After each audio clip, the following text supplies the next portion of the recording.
श्री स्वामी समर्थ, जय जय स्वामी समर्थ. श्री स्वामी समर्थ, जय जय स्वामी समर्थ.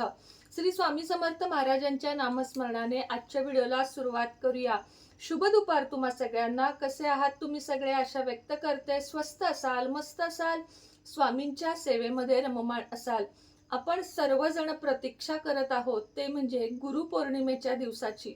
आणि गुरुपौर्णिमा असेल, दत्त जयंती असेल, स्वामी प्रकट दिन असेल किंवा स्वामी पुण्यतिथी असेल, हे दिवस आपल्यासाठी जणू सोहळाच असतात. आणि हो, सोहळ्याप्रमाणे हे साजरे देखील करायचे असतात. गुरुपौर्णिमा कशी साजरी करावी किंवा पूजा कशी करावी याचा जर तुम्हाला प्रत्यक्ष मांडणीचा व्हिडिओ पाहिजे असेल तर कमेंटमध्ये मला नक्की सांगा. मी तुम्हाला उद्या तो व्हिडिओ करून दाखवेन. मात्र आजच्या व्हिडिओमध्ये मी तुम्हाला गुरुपौर्णिमेला एक असा उपाय करायचा आहे जो केल्याने तुम्ही बघत राहाल की उपाय म्हणा किंवा सेवा म्हणा, याला तुम्ही काही नाव देऊ शकता. उपायामध्ये आपल्या सेवाच असतात. उपाय हे नुसतं खरं नावाला आहे की उपाय, पण यामध्ये एक छोटीशी सेवाच दडलेली असते जी आपल्या सगळ्यांच्या कल्याणासाठी अर्थातच चांगली असते. गुरुपौर्णिमेला गुरूंचे गुरुपद घ्यावे, ते कसे घ्यावे त्यावर पण व्हिडिओ येणार आहे. गुरुपद कसे घ्यावे, गुरुपौर्णिमा कशी साजरी करावी, पहिल्यांदा गुरु असेल तर दुसरे गुरु ठेवावेत का, किंवा गुरुपौर्णिमेच्या नंतर गुरुपद घेतल्यावर मांसाहार करावा का, एक नाही अनेक प्रश्न आपल्या या भोळ्या भाबड्या स्वामी भक्तांच्या मनात असतात. तर याच्या अगदी सगळे व्हिडिओ मी घेऊन येणार आहे, कारण उरलेत फक्त 2 दिवस आपल्याकडे आणि त्या दिवसात आपल्याला हे सर्व व्हिडिओ करायचे आहेत. चला आजच्या व्हिडिओला सुरुवात करूया.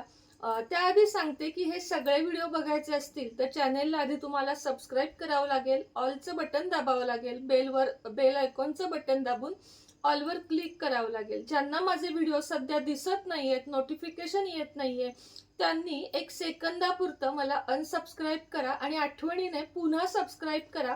बेल आयकॉनचं बटन दाबून ऑलवर क्लिक करा, जेणेकरून माझा येणारा प्रत्येक नवीन व्हिडिओ तुम्हाला बघायला मिळेल. आणि त्यातूनही यूट्यूबकडून नोटिफिकेशन नाही आलं तर यूट्यूबला जाऊन सर्च करायचं इंडियन मॉम सुनेत्रा. तुम्हाला माझे आजपर्यंतचे 6 वर्षाचे सर्व व्हिडिओ बघायला मिळतील. चला आजच्या व्हिडिओला सुरुवात करूया. गुरुपौर्णिमेच्या आधीच आपल्याला एक पिवळं कापड घरातलं असेल तरीही चालेल, मात्र नवीन कोरं असावं हीच अट आहे. नसेल नवीन तरी वापरलेलं नसावं, स्वच्छ धुतलेलं असावं. कोणतं असावं तर कॉटन, मलमल, सिल्क यातलं कोणतंही चालू शकतं. त्यानंतर पिवळ्या 3 हळदीच्या गाठी म्हणजे हळकुंड आपल्याला लागणार आहेत. मी हळकुंडाचे, लवंगांचे, वेलचीचे असे खूप उपाय तुम्हाला सांगत असते.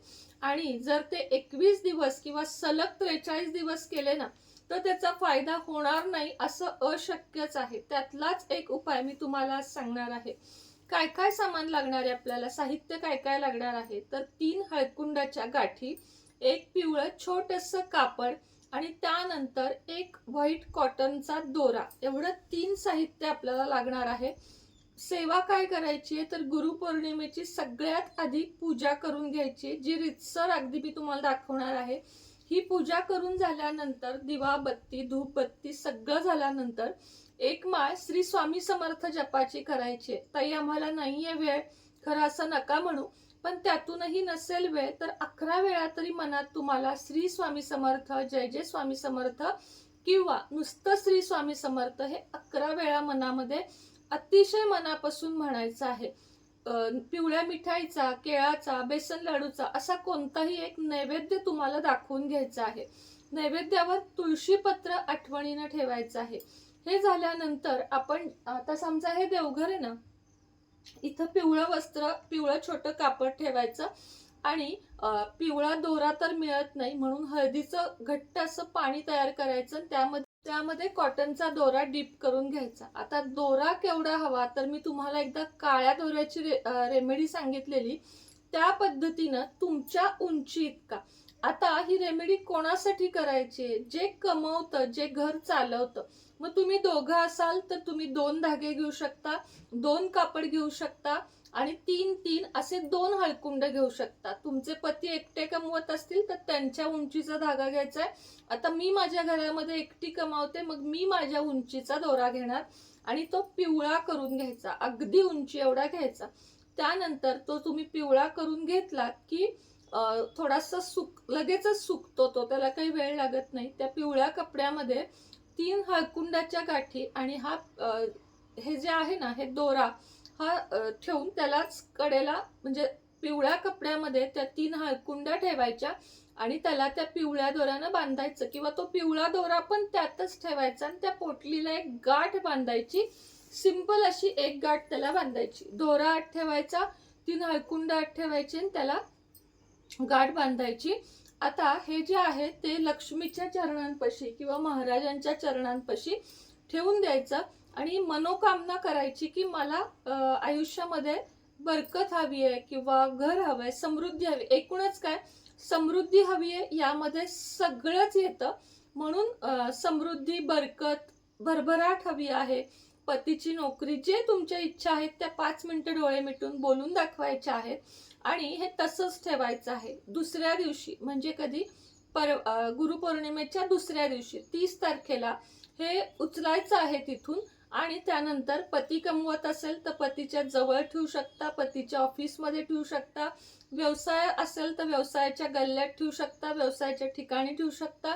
घरात ठेवायचं असेल, घरात तुम्ही थोडीफार कॅश, थोडंसं गोल्ड जर ठेवत असाल तर त्याच्यामध्येच हे ठेवायचं आहे. तुम्ही हळूहळू बघू लागाल की तुम्हाला जोपर्यंत ही पोटली तुमच्या जवळ आहे ना, तोपर्यंत तुम्हाला कमतरता कशाची भासणार नाही. मी असं नाही तुम्हाला म्हणत की करोडो रुपये मिळतील, पण जे मिळेल, जेवढं मिळेल त्यात तुम्ही समाधानी व्हाल आणि तुमचे सेव्हिंग्स सुद्धा वाढतील. आणि सेव्हिंग वाढणं आत्ताच्या काळामध्ये सगळ्यांनाच खूप अवघड झालंय. आपण सगळं भागवता सेव्हिंगकडे आपल्याला दुर्लक्ष करावं लागतं आणि सेव्हिंग जोपर्यंत वाढत नाही तोपर्यंत बाकीच्या प्रगती पण होत नाहीत. आणि म्हणून सेव्हिंग वाढण्यासाठी खास हा उपाय आहे, तर सगळ्यांनी करा. आता तुम्ही प्रश्न विचाराल, ताई आम्हाला पिरियड आहे, सुतक आहे, तर नाही करू शकत मैत्रिणींनो, कारण हा फक्त गुरुपौर्णिमेचाच उपाय आहे. नंतर मग बाकी उपाय आपले असतात ते करू शकता. घरातल्या एका मेंबरनी जरी केला, तुम्हाला पिरियड आहे, मिस्टरांनी जरी केला स्वतःसाठी, जर ते ऐकणारे असतील तर. काही जणांचा कशावरच विश्वास नसतो, अशा लोकांना आपण काहीच नाही करू शकत, म्हणजे ते आणि त्यांचं नशीब. पण ज्यांचा विश्वास आहे, खूप असे पती पत्नी आहेत जे दोघं मिळून माझे उपाय, मी सांगितलेले उपाय किंवा मला काही महाराजांनी सुचवलेल्या सेवा असतील, आपोआप म्हणजे जे काही असतं ते, तर ते करणारे अनेक जोडपी आहेत जी मला खूप ठिकाणी भेटतात, अगदी कुठेही जाऊ दे, आणि दोघंही मिळून ताई आम्ही तुमचे सगळे व्हिडिओ बघतो म्हणतात. तेव्हा खूप आनंद होतो की आपण जे काही सांगतो त्याचा लोकांना फायदा होणं हेच माझ्यासाठी खूप महत्वाचं आहे. तर विनाखर्ची अगदी छोटीशी रेमेडी आहे. 2 पोटल्या पण करू शकता दोघांच्या तुम्ही, काही हरकत नाहीये. आणि अशा पद्धतीनं हा उपाय करायचा आहे. आता व्हिडिओला शेवट करण्याच्या आधी सांगते की ज्यांना ज्यांना स्वामी मूर्ती हव्या आहेत, ज्यांना दत्त मूर्ती हवी आहे, कुठल्याही देवी देवतांच्या मूर्ती, कापूर, केशरगंध, हिनाचा अत्तर, गुलाबाचा अत्तर, चंदनचा अत्तर, हे जे काही पाहिजे आहे, त्या तुपाच्या वाती, त्यांनी खाली दिलेल्या नंबरवर संपर्क करा. अघोर लक्ष्मी सिद्धी जप खास करून पौर्णिमेला घेतलात तर खूप, स्टोरेज फुल झाल्यामुळं खूप गॅप पडला, त्याबद्दल माफी असावी. तर आजच्या व्हिडिओमध्ये इतकंच. पुन्हा भेटेन नवीन व्हिडिओ सोबत संध्याकाळी 5:30ला. व्हिडिओ बघायला विसरू नका. तोपर्यंत सगळ्यांना श्री स्वामी समर्थ.